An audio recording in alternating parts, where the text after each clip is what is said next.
Hello again and welcome to the Llama podcast from San Francisco, California. I'm Peter Bowes, and Llama, Live Long and Master Aging is where we explore the science and stories behind human longevity. Today I've come to the offices of H.V.M.N, that's H.V.M.N, formerly Nutrabox, the supplement company, to find out what motivates the guys here to dedicate themselves to biohacking. Indeed, what is biohacking? This is certainly no ordinary company. The employees here have all committed themselves to a weekly fast. They go without food for 36 hours, doing it all together, and they're part of a growing online community of like-minded people who believe in the beneficial effects of fasting. It's called WeFast. They're also meticulous self-experimenters, tracking their blood sugar levels, for example, and monitoring many other biomarkers during the week. I'm joined by the CEO and founder, Geoffrey Woo. Hi, Geoffrey. Hey, thanks for having me, Peter. I did describe you just now as a supplement company. I think the word supplement might be a little bit misleading to some people. What is your preferred description of your company? So I like to think of our company as a biohacking or human enhancement company. And what that means is applying engineering principles to the human body. So if you look at like a computer company like Apple, as an example, we think that they really productize and organize the hobbyist community around computing. So if you think about the 70s and 80s during the homebrew computing club era, a lot of people were tinkering with computer parts, and that enabled really a new paradigm of how we think and live our lives around computing. We think that same opportunity is happening now within the space of biohacking, people tinkering with the inputs and outputs into the human system. So I would say that supplements is almost a little bit too narrow for our ambition here, where supplements I see as just one input into the human system.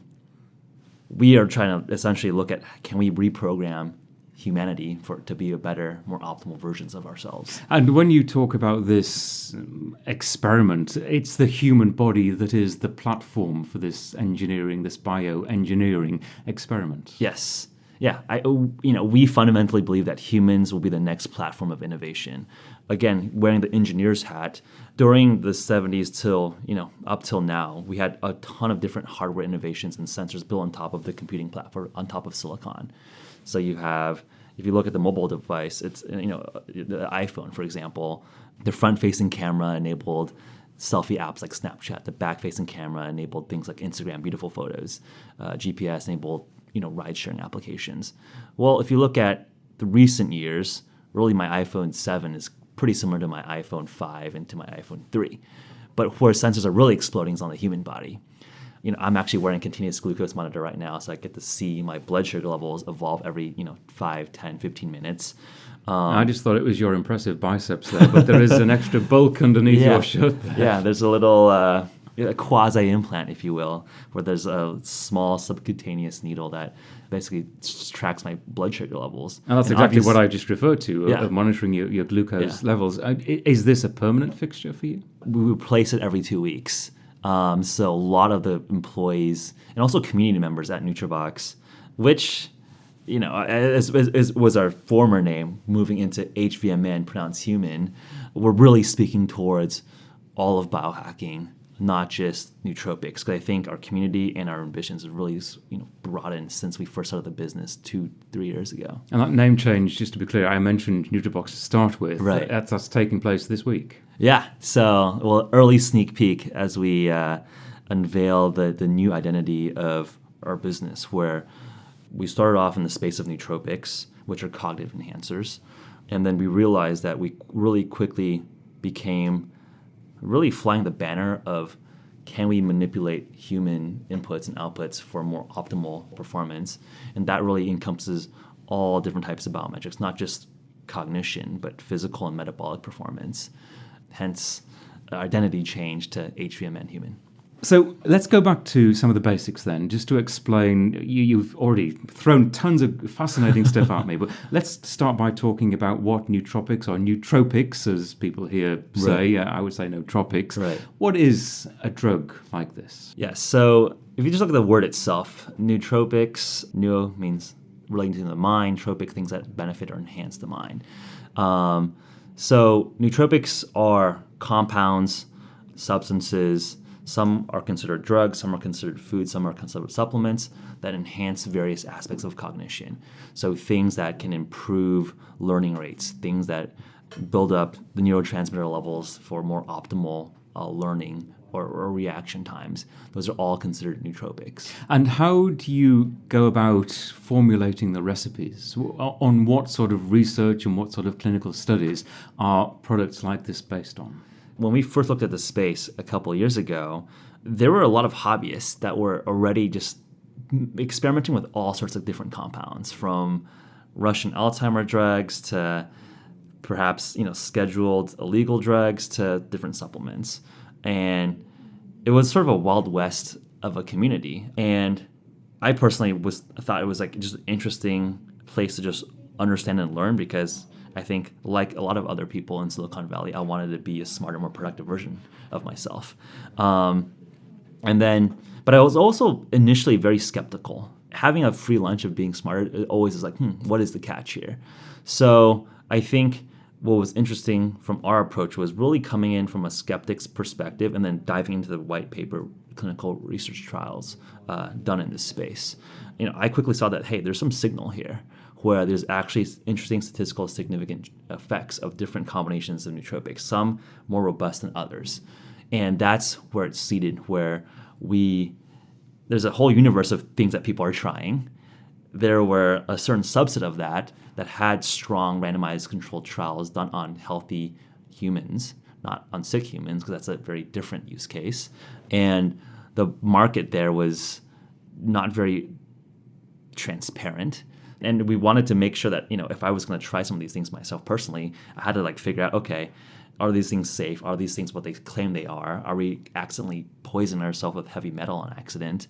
And I had some of those initial questions that I wanted to solve, and no one else was really solving that. So we ended up building the company to build the service that we wanted for our nootropics. And you're making these observations with a background in computer science? Yes. Not as a biologist? Yes. Or as a doctor, indeed?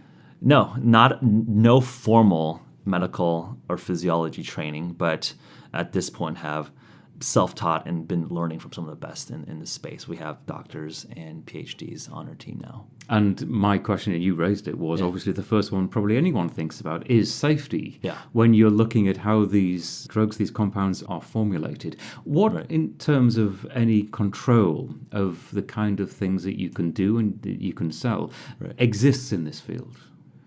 Good question. So I think when people talk about nootropics, it's really an umbrella term for, so I would say there's a scientific academic understanding of what nootropics are, and then there's how these things are legislated or regulated. So everything that we consume does have to go through FDA certification, whether through a food or as a drug. All the products that we sell under NutriBox are FDA generally regarded as safe, meaning that they have low side effect profiles and can be used in the food supply, essentially. So basically, only look at compounds within that GRAS list, GRAS, generally regarded as safe list, and then focus on things that have the strongest effects, and then two, apply multiple audits to make sure that the purity is at the level that we're claiming, that there's no adulterants that happen to go in the supply chain, and we actually open source all those certificates of analysis, which is what they're called, just showing exactly the amount of heavy metal, microbiological potential contamination, etc. It's on GitHub, so you can actually just check every single batch. And where do these drugs fall into the field of longevity and living a longer, better life, which is the focus of what we talk about on this podcast? You are talking to some extent about living a better life today and tomorrow, and maybe not necessarily in 30 years' time, because who knows how things are going to progress. Or is longevity part of your thinking? Longevity is definitely part of the thinking. I actually feel like there's a false dichotomy, if you will, between what is called medicine, which is bring people from sick states to normal states, right? The definition of medicine is prevention, treatment, diagnostics of disease. Diseases are deficient states. And then providing the Band-Aid. Right. And then you have a little bit of a more amorphous area where we all know that there's states of humans that are healthier than normal, right? Like the normal definition is actually a very malleable one if you actually look at history. Like it's very normal to live for 30 years if you were a caveman. Now the definition of having a normal lifespan is like 70 years. And I imagine that, I don't think it's a stretch of our imaginations that the definition of normal will continue to increase across all different types of metrics. So I really see these as two sides of the same coin. So things that improve your baseline cognition, specifically how the nootropics that we focus on, we're trying to increase the neurotransmitter levels, the precursors for them, so you can function properly, more optimally on a day-to-day basis. But some of the strongest results are over long-term consistent use, right? So one of our components in the RISE stack has been shown to elevate brain-derived neurotrophic factor, right? And that's one of the key peptides that increases neuron growth. Just explain a bit more. You say the RISE stack. What is that? So RISE is a product name, and in the nootropics industry or the community, stacks is a way to describe combinations of compounds that are synergistic in some way. And this is something that you would take in the morning? Yeah. So, for my personal regimen, I'll have RISE and then Keto 3, which is our what we call our supercharged omega-3 product, where obviously omega-3s have a broad swath of data around, that the Western diet is overweight on omega-6 versus omega-3, so we need to elevate our omega-3 levels. But there's actually two types of omega-3s, EPA and DHA. EPA is more associated with cardiovascular health, and we really ramp up the ratio of DHA, which is associated with cognitive function. So that product we look at as not just for a short-term gain, but it's really providing the brain and the neurons with the right building blocks for long-term sustained performance and health. And since you do this and you use these products yourself, are you firmly convinced yourself that you're using something that you can't get from food, because food is the only other real source, apart from what the body produces itself and our regular metabolisms. But food is the only other source of nutrients and vitamins and the essential components that we need and traditionally have used to live, whether it's a long, healthy life or a curtailed life through illness. You believe that what you're adding to the status quo is beneficial? I think food, supplement, drug, they're all artificial terms for what are just inputs into the digestive system of humans, right? Again, from like the engineer's mind, there are different input channels into the human body that we understand, right? And digestion, our digestive tract is one of the major ways that we can take in input, right? Like there's obviously other sensors that we have, our eyes, our nose. I mean, we can perhaps directly stimulate our brain through emerging transcranial direct stimulation devices. So a food, a drug, a supplement. I mean, I think if you look back historically, drugs were just kind of like special foods that people would take. I think there's more and more of a bias in even modern doctors looking at food as like one of the primary medicines that people are taking consistently on a daily basis. Right, so and you might actually get some people arguing that certain foods are more akin to poisons in the way that they're used. Absolutely, which is why I think there's a lot of interesting debate right now with why are all these metabolic syndromes skyrocketing, diabetes, obesity, etc. So if we take the notion that we're just looking at everything that we intake as just inputs, well, clearly foods themselves therefore can be optimized for certain outcomes. And from that, if we cannot get it through easily, readily available food sources, then we need to add quote-unquote supplements or different inputs to make up for gaps or to increase the ratios of things that we want to increase more. Right? I think it's well accepted that if you're trying to train to be a professional wrestler or a bodybuilder, it's going to look very different from trying to train to be an endurance athlete that's running 100 miles. Right? So people are already shifting their diets to optimize their certain use cases from a physical performance level. Why don't we have the same rigor applying to cognitive performance? And how do you feel? How long have you been using these products, and essentially, how has it changed you? Yeah, I feel looking into yourself, right? Like it's hard to benchmark against yourself, but I suppose it's maybe difficult to say, well, how would I feel if I hadn't been taking at this stage in my life, knowing what I do every day? What I will say, because I think I like to just make claims based on like rigorous data, not like N=1 anecdotal stories. But if we go into the anecdotal level, I think people see that we put in pretty long, like very long, sustained hours of productivity on a daily basis, and which is the Silicon Valley way. Yeah, in a way, and I think doing a way that's super productive, and I think that's just from a subjective, like other people looking at us as being like super productive and on point for like longer periods of time than they would expect.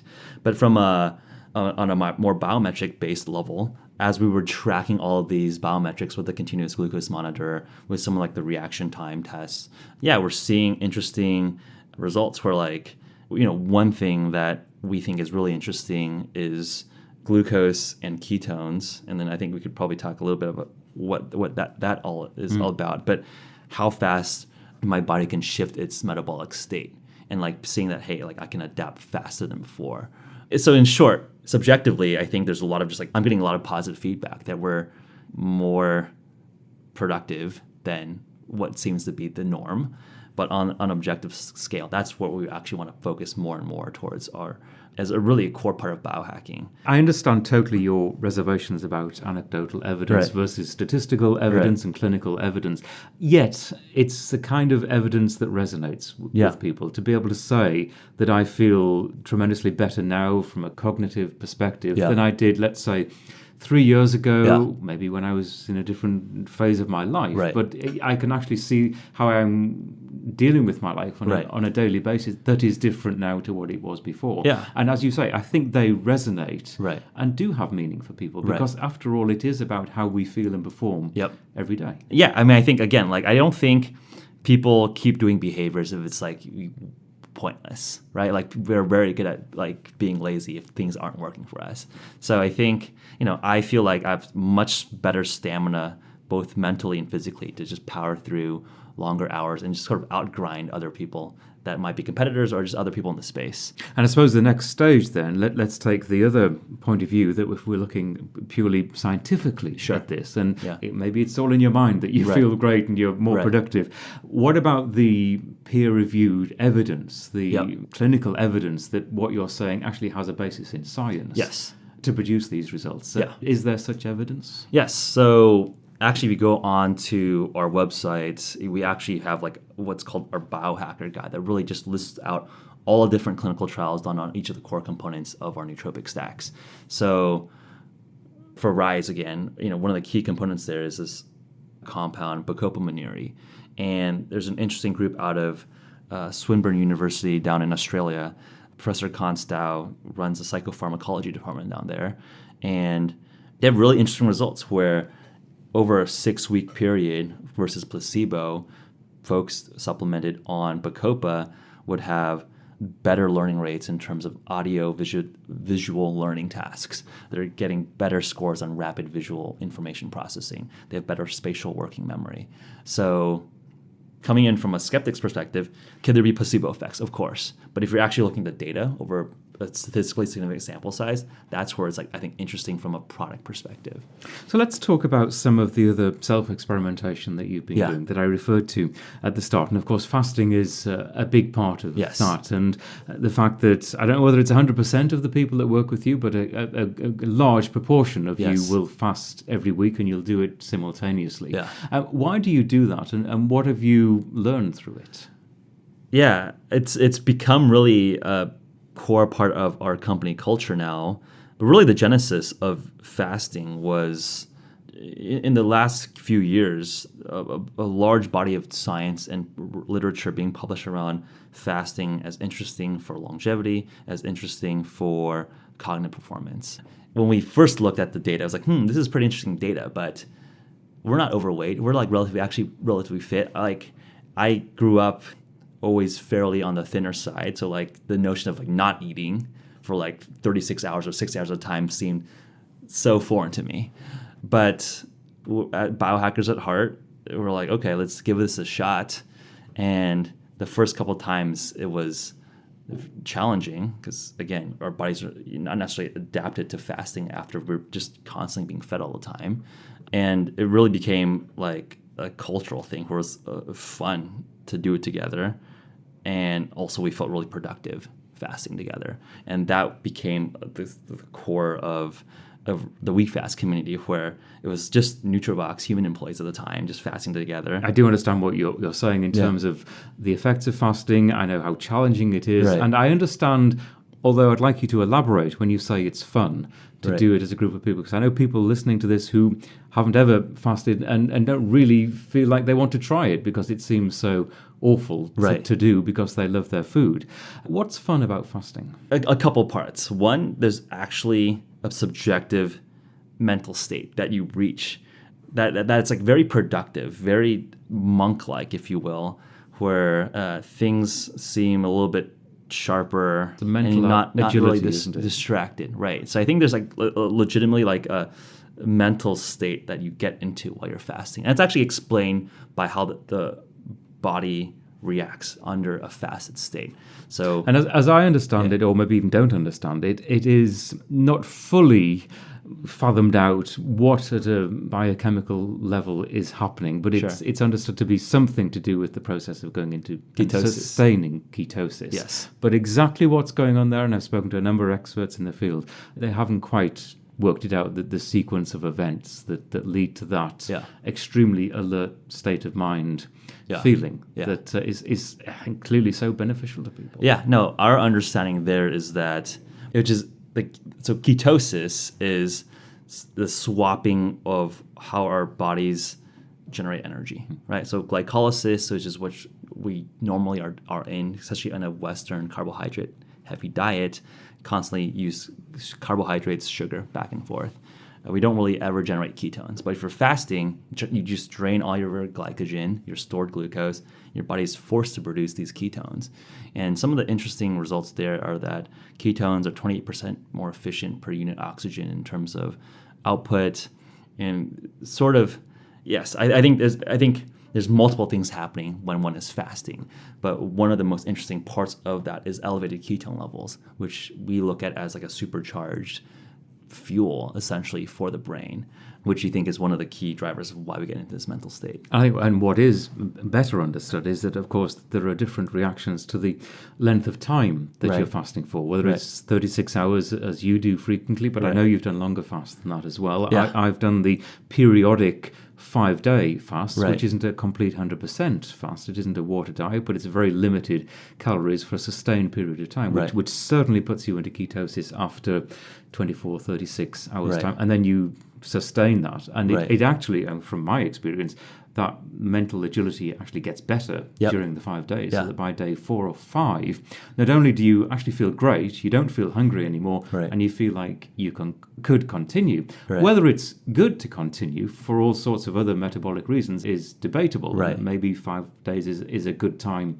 to stay in that state. And I think that is one of the great unknowns, that is 36 hours better than 5 days or 72 hours, as some people do, and I think there's much research to be done on that. I agree. I think that's why the different communities that WeFast is awesome, because people are trading their own tips and their own experiments essentially with themselves on how to best structure their fasting protocols for different outcomes. And I think it's an interesting community because I think you can really divide it into two groups. You have half the people there that are trying to lose weight or overcome some sort of metabolic syndromes. They want to reduce their insulin load if they're type 2 diabetic, for example, is a pretty somewhat common use case there. And on the other hand, you have more biohacker style people that are in generally considered normal, healthy states and want to improve and become even better, more productive. So it's like a very interesting dynamic how people are developing different protocols and experimenting with them for different use cases. And that's really my interest in it, because there's so much happening at a base biochemical level when you're fasting. And you've talked about ketones, ketone bodies. There's hormone levels, there's IGF-1, there's a huge amount of research being done in that area, and the implications for lower IGF-1 as you age, perhaps implications for the killer diseases of old age, there's diabetes, heart disease, and crucially cancer as well. So there's so much going on, and a lot of it is focused on the long term and longevity. But what clearly strikes me about what you're doing, and your guys here in this office, you're all young, you're all fit looking, and you don't fall into that category of needing to lose weight. It's a much deeper reason to do this. So Yep. clearly, longevity and a longer sense of well-being is uppermost in your minds. Yeah. One way I think I like to think about this is that I think everyone will be fasting in the next couple years. Think about working out, the notion of exercise. That's quite a bold statement. Well, think about exercise. In the beginnings of the 20th century, the notion of going to the gym to like run on a treadmill would have seemed completely insane. You're already doing physical labor as a farmer or as a factory, laborer. You're on your feet and lifting things. And as our productivity, as the economy moved more and more from physical labor to intellectual labor, right, we basically didn't have any more physical labor in our daily routines. So if you actually look at when companies like Nike really emerged, is really in the last 20, 30 years. We have corporate gyms where people were like, hey, working out, exercise is a good thing if it's sensible for any healthy person to do. We essentially had to reinstall exercise back into our daily routines. And I see the next wave of that with fasting. So if you think about how we evolved, we went through feast and famine cycles all the time. We would dip into our glycogen reserves, get into ketosis, hunt, and replete our glycogen back up and down. So I think it's... And that's because the fasted state of mind actually makes you a better hunter. Yes. Yeah. And I think that's one of the interesting things where humans are actually one of the few species that are really good at using ketones. So we evolved to be able to sustain feast and famine cycles and actually perform, as you said, better while fasted. But if you look at today in our society, we're not just like not, because obviously certain parts of the world people can't even eat enough. But in like first world countries, we're not just like have way more calories than needed. You walk to every other Silicon Valley office, you get like free snacks all the time, paid for by the company, and breakfast, lunch, dinner. So instead of not even just not having the opportunity to fast, like you are overfed. So I think in the same way that we look at, we need to reinstall exercise back in our daily routines, we're going to need to reinstall fasting into our daily routines. That is, I say that's quite a bold statement because I know of so many people who refuse to even contemplate the idea of fasting. What do you think is going to happen to persuade them? I think a lot of it was or is the social stigma around it. And I think that's why the community aspect of WeFast is so powerful, where people think it's so foreign, but it's an artificial construct of culture why we have 3 meals a day. Again, if you look at how food consumption evolved over time, I mean, Romans had, one big lunch as their primary meal of the day. Different cultures and societies in Asia typically had 2 meals a day. So the notion of a 3 meal a day system really seems to be an artifact of industrialization, of being a factory laborer, where you had kind of 2 main shifts of work, and you would have 1 meal to power the first shift, a break in the middle to power the second shift, and you're tired and you want to go home, you eat another third meal. And are you one of these people, and I'll admit that I am, that sees food as fuel? I think I would say it's both. Principally. Yeah, I think food is an input that power that the human body needs to function, and then occasionally to be enjoyed socially. Yeah, but not necessarily 3 times a day. Yeah, I would say that I love eating fine meals. I mean, I think it's definitely like art and craftsmanship to like a really nice 3 Michelin star meal, and of course love to partake in that. So I think it's like there's definitely like a pleasurable aspect of dining and food. It's a huge part of human culture, and that will always remain. Not every meal that we're eating is fine dining experience, right? Like most of the meals that we do have are fuel to power through. So I think it's like, okay, let's redefine culture to really be optimal for what these things are. Like, let's call them a spade a spade. And so therefore, if those regular meals, the fuel-inspired meals, could come in a pill or in a box, so be it. Well, this is how I feel. For certain meals of the day. Sure. And then enjoy those fine dining meals, right. The evening with friends or weekend. Right. That's something you look forward to. But it's not something that, again, from my perspective, needs to be repeated multiple times a day. Right. Because it takes up a lot of time. It's quite laborious sometimes to think about right. planning for and executing those right. meals. And there's so much more to be done. And that comes back to the productivity that you talked about as a community and as a company that you enjoy. And it's a big part of modern day life. Yeah. And that sometimes the mundane aspect of having to eat will get into way. This is sometimes a controversial view and not particularly popular, but I don't know. What you said of changing attitudes and getting everyone fasting, it's the kind of hurdle and attitude change that probably needs to be made. Yeah, well, just I don't know. I don't understand the visceral reaction against it. It just seems like let's like look at. I don't think people look at their fast food meal as like an awesome experience, right? Like, so it's this interesting like gut reaction that I think that's part of what we want to do. It's like, let's help reprogram culture and society in a way that we think is more optimal for us. If you just look at the stats of human performance, we're probably the weakest cohort of humans in the history of humanity. If you look at Alzheimer rates, diabetes rates, obesity rates, like we kind of suck right now. So let's build a culture that bends it back in a more positive direction.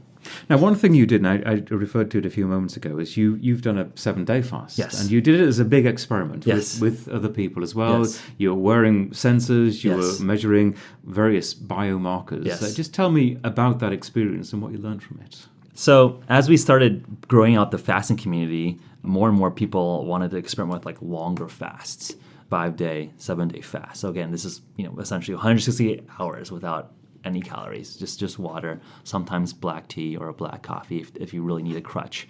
And we decided as part of like the new year in January, we would have sort of a 7-day fast to kick off 2017.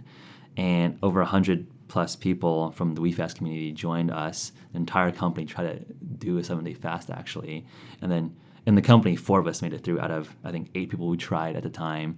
I was one of the folks that made it through all 7 days. 4 out of 8 of you made it. Yes. 50% success rate. Yeah. And then everyone else was able to do around 60 to 72 hours of fasting before they broke, and they were sending me pictures of their In-N-Out burgers. I'm like, come on. That's mean. But that was an interesting experience. And Let me just quickly ask, did you take medical advice before you did that? Well, one of the people that did it with us was our clinical lead, Dr. Emmanuel Lamb. So he's an internal medicine practitioner at the VA hospital. So, yeah, and I think... So you had a doctor working with you? Yeah. So I think I think at this point, after fasting for 1.5, almost 2 years now, I think it's something that we understand, not just from a practical level, but going and talking to some of the best people in the world. Like, I understand like the biochemistry, physiology of a lot of it as well now. And I will just say this now, and I'm going to repeat it at the end as well, that fasting is not for everyone. Yeah. Fasting can be dangerous. Yes. If pregnant women, if you have diabetes, if you have other medical conditions, the medical advice is that you do not fast, and that you should always consult your doctor. Yeah. Have medical advice if you're thinking about doing something like this. You've got to be careful. Yeah.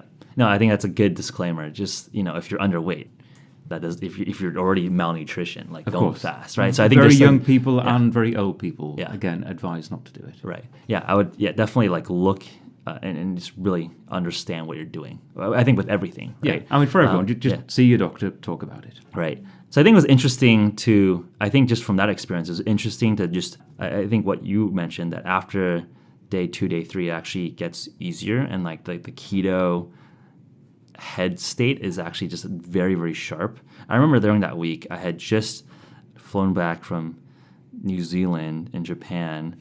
So I was like jet lagged, but I was super productive that week and didn't need that much sleep, where like I would be functioning very well on 4 or 5 hours of sleep a night and powered through like a really productive week. So it was interesting from a subjective level, and then I think it's also very interesting from a biometric level, where we're looking at glucose and ketones as they evolved through that 7-day fast.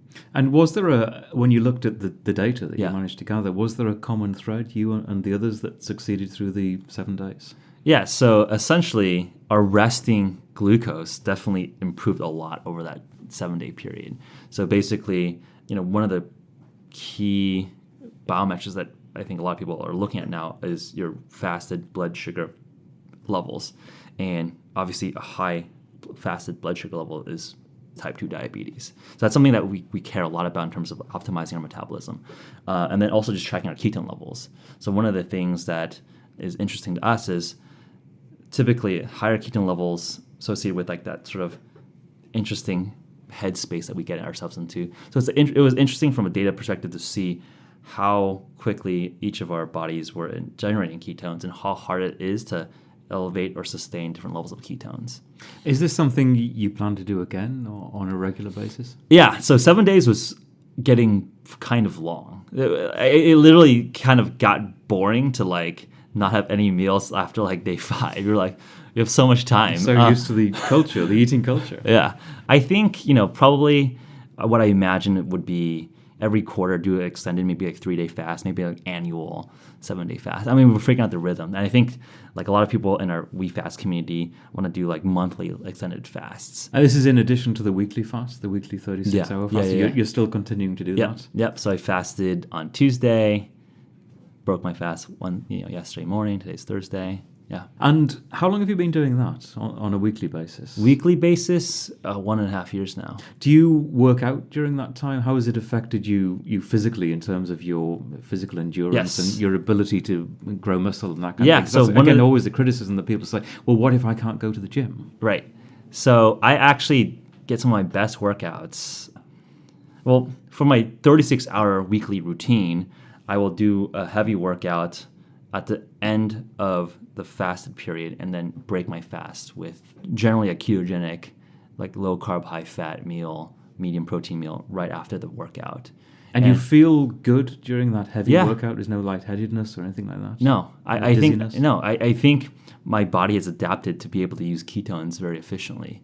And there's interesting data that show that on these extended fasts, human growth hormone actually elevates as you go deeper and deeper into a fast, which makes sense from an evolutionary perspective because growth hormone not only helps grow muscles from like an athletic perspective, but also prevents protein loss.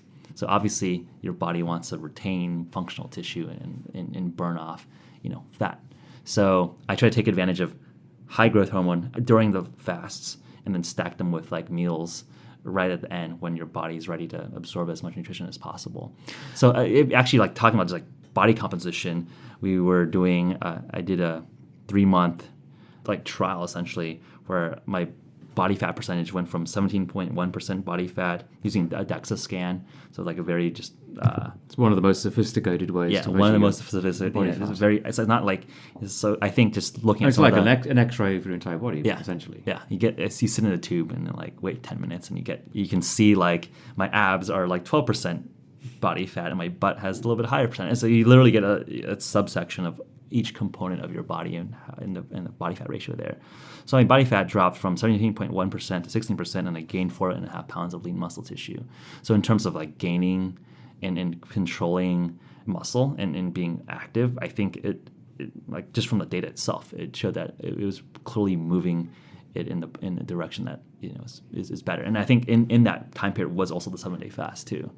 So weekly 36-hour fast plus a 7-day fast within that 3-month period shifted that body composition. It's interesting you mentioned having a scan there. One of the limiting factors in this kind of experimentation, especially self-experimentation, is the cost of it. Because all these tests, whether it's a blood test or a sophisticated scan, they don't come cheap. And I guess if you're anything like me, you want to do a lot. You want to test in all sorts of different ways. And it takes a lot of time and a lot of investment. So I guess you've got to be fairly shrewd about what you go for and what you decide to maintain on an ongoing basis. That's actually going to be meaningful. But at the same time, it's practical and feasible financially to do. Yeah. I think that's an awesome part of doing what I'm doing. I'm sort of professionally doing this in some ways. I really look at our experimenting at the bleeding edge. Hopefully we can, one of the things that we're looking at is that we get people ask us all the time, what should we be doing? What should we be doing? And it's like, okay, let's figure out everything that's possibly interesting in this space and like figure out like the most cheap, cost-effective things that we can like focus on, and then you can like get more sophisticated as you will. So I think like fasting, it's free. Essentially, you probably save money because you're not eating as much useless calories. So I think it really biohacking can expand from free to you can nerd out with all the crazy equipment that you want. I think that's why it's such a broad, encompassing community, which is awesome. Let's just talk a little bit about the WeFast community. You and I sat down and had breakfast together about 6 or 9 months ago, and this was one of your break fasts. This was on a Wednesday morning after a 36-hour fast that you did. You've actually changed things a little bit as the community has been growing. Yes. So the community has really evolved out of just like different phases, right? So again, when we first started breaking fast, it was literally like, it was hard to fast as a company because we were not experienced fasters. It sucked to like not eat for 36, 60 hours.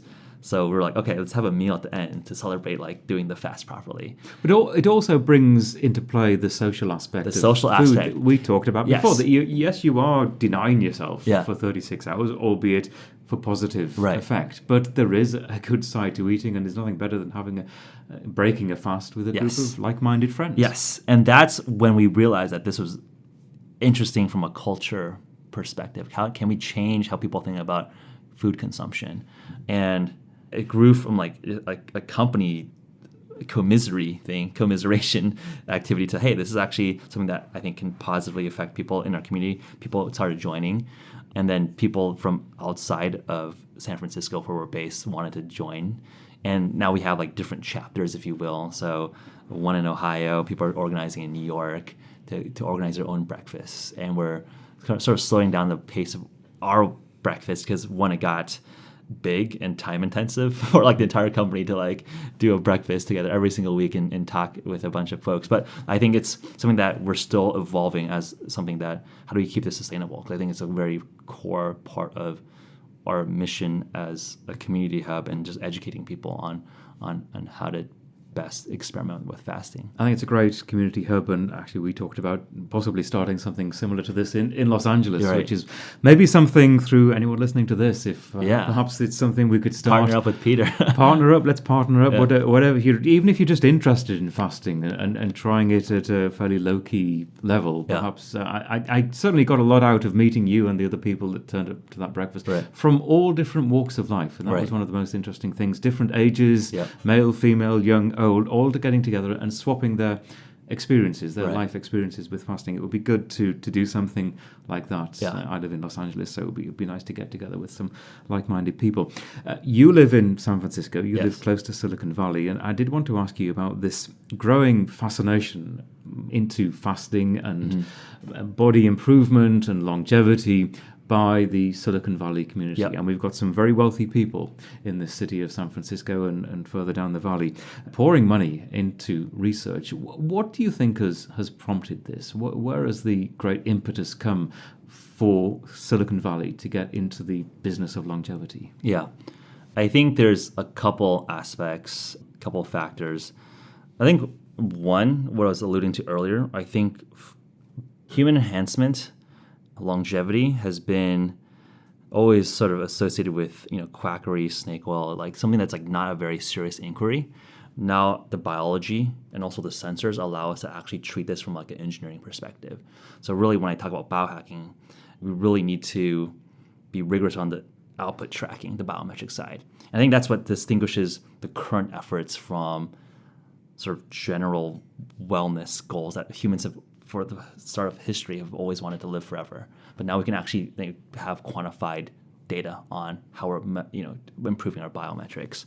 So basically the biology and the technology is really now, I think, at the maturity where we can actually attack it from a rigorous perspective. And then two, I think if you just look at the GDP of the country, right, healthcare is like 30% of the economy. And I think Silicon Valley is becoming ever more ambitious to attack more and more industries. Mark Andreessen, one of our investors, has this famous line, "Software is eating the world."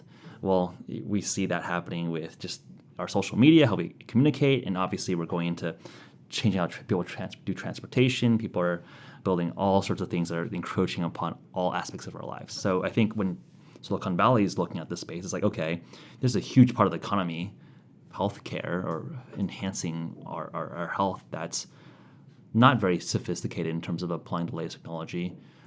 How can we best enter and, one, make the status quo better, but two, make money off of it, right? Like, obviously VCs care about making money. And I think the notion of living forever is something that almost anyone would pay a lot of money for. So I think just it makes sense. It's like one of the core human instincts, I would say, of humans. We've always wanted to search for the fountain of youth, like Cortez trying to find the fountain of youth, invading South America, right? People have always, all these stories about it. So maybe it's this time in this era that we can actually make serious efforts into it. And you've nicely opened the door to what was going to be my final question. How do you view your own longevity? How do you feel about growing old and the way that you live your life? Do you have certain aspirations? I think it's sad when people age. It's sad to see people lose function. I think we've all had experience with like grandparents, and you see them deteriorate over time. I think it's a fact of life that we've, I think, gotten used to over every generation, living, being born, and dying. But that isn't necessarily a physical, universally defined truth that one must go on this trajectory of becoming weaker and weaker and dying. And increasingly, aging is considered a disease. Yeah. And that we should be focusing on that as opposed to the individual diseases that define very old age, and ultimately death. Yeah. So I personally think it's like just sad and something that I don't want to happen to me. So yeah, I think again, like, are we gonna live forever? I hope so. Yeah. But I think obviously we need to... It's a fun headline, I think, eternal life and living forever. I think realistically, I'm one of those who will say, yes, it would be fun, just like you, right, but it's not going to happen in my lifetime, right, in air quotes. But to live as long as possible, yes, absolutely. Yeah. Want to do that. Yeah, life is wonderful, right? And to be fit and healthy. Yeah, I think it's like we've adopted like this... I think I read someone calling like a death cult, like human society really has sort of glorified the transition of generations as like a positive thing, because I think it's mainly because like people don't think it's escapable, so we have to rationalize why it's like a positive thing. But I think like just experiencing life is like a positive thing. Like we should be doing everything we can to delay that outcome. Geoff, it's been a fascinating conversation. It's great to see you again. All the best with all your new projects. Yes. Thanks so much. Thanks, Peter. Geoffrey Woo. And just before we go, a reminder that on this podcast, as I said, we don't give out medical advice. We share, we discuss ideas. But if you're considering adopting a new diet, especially fasting, which can be dangerous, you should always consult your doctor first. From this beautiful city by the bay, San Francisco, goodbye, and thanks for listening.